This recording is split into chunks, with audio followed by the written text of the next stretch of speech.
Welcome everybody to another edition of TalkingWithHeroes.com talk show program. I am Bob Calvert, your host on www.talkingwithheroes.com, our online news site. Thank you for your service.us. And for those of you who have been watching the videos from our recent trip to Iraq over almost 3 weeks, we hope you're letting other people know about those videos, because with your help we will get our troops' stories on progress and positive stories out to millions.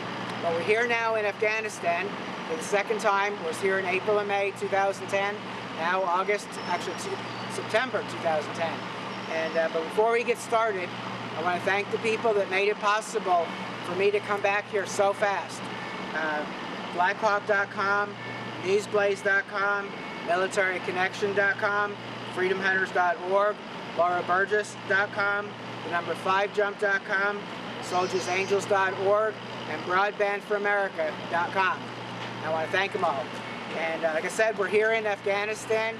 We're actually in Bagram, and we've been working on getting a flight over to Panjshir, PRT. Many of you remember earlier in the year, Second Lieutenant Jason Smith called in on our program, and so we've been planning on coming over here ever since.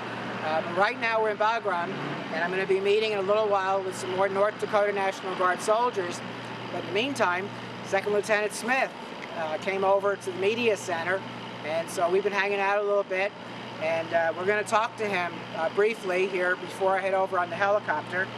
And so I want to introduce Second Lieutenant Jason Smith, and I believe we're going to have another person here shortly too. Once again, it is an honor to introduce to TalkingWithHeroes.com, this time in person here in Bagram, Afghanistan, from the United States Air Force, Second Lieutenant Jason Smith. Welcome, sir, to Talking with Heroes. Well, thanks for having me again. I appreciate it. I appreciate all the coverage you've been giving us too.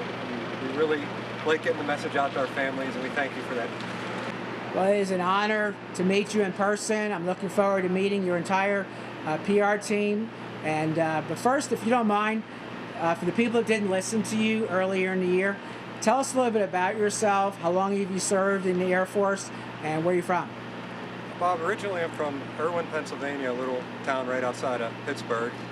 I've been in the Air Force for a little over 16 years, did a lot of time enlisted, switched over, became an officer, and now my family and I have a beautiful wife, Margarita, daughter, Hannah, son, Alex, and a dog, Casey, and we live in Hawaii. We're stationed at Hickam Air Force Base there. Okay. Yeah, I was mentioned to you early in the year, my good friend, Pastor John Eads, helped with a program from there, from Hickman, actually. I didn't realize it was Hickman.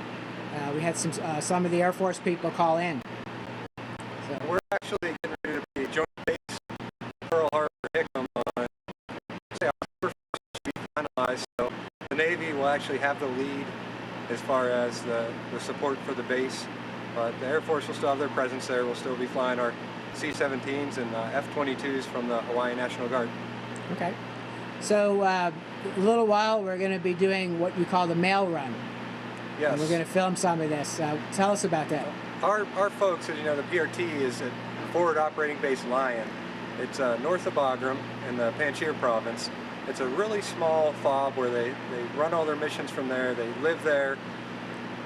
We don't have a mail run up there regularly. So what we do here at the L&O office, one of our duties, is to pick up the mail that comes in. We store it until we can get a truck that goes up there and delivers all the mail, which we try to make that happen at least every 2 weeks. But getting mail when you're deployed and you don't have that much going on at the FOB, there's no BX, there's no place to shop or get supplies. So getting mail is really a big morale booster. So the mail run includes letters from family and friends, but also care packages? Absolutely. It's letters, care packages, and even a lot of folks use websites to order toiletries and whatnot, because where we're at, like I said, there's no BX, there's nowhere to buy your soap, deodorant, things like that, so you have to get it mailed in. So do you have any particular organizations that have been supporting you on this mission? There's a VFW out of Pennsylvania who's been sending me some items, and I like to share them with the group. But for the most part, I mean, a lot of folks get packages from Operation Support Troops, different organizations like that. I know they appreciate it, and especially the friends and the family who take the time to send stuff, who are thinking about us. We really appreciate that.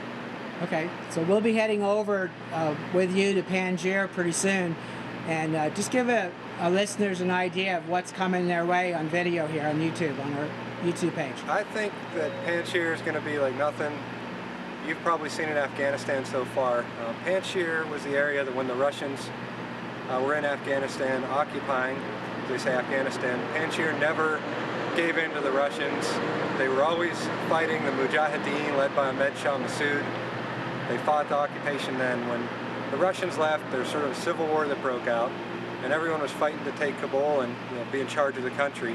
When the Taliban sort of won that battle, the battle moved north, and Panjshir never gave in to the Taliban. They never let the Taliban in. Massoud held them out throughout the duration of the Taliban regime in Afghanistan, and oddly enough, he was killed on September 9th, 2001, just 2 days before the attacks in New York.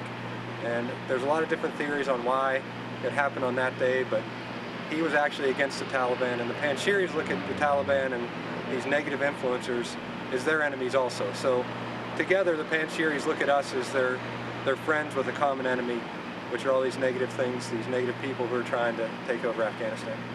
So as a result of the lack of violence in Panjshir Province, the security, we're going to see a lot of the reconstruction progress that's been happening there for quite a while, right? And that's the benefit of the security and the good governance. We go out on 3 or 4 missions a day, and we get to get out there, meet with the people, talk to the people, meet with the government, help the government learn how they take care of the people and the system that we're helping them set up.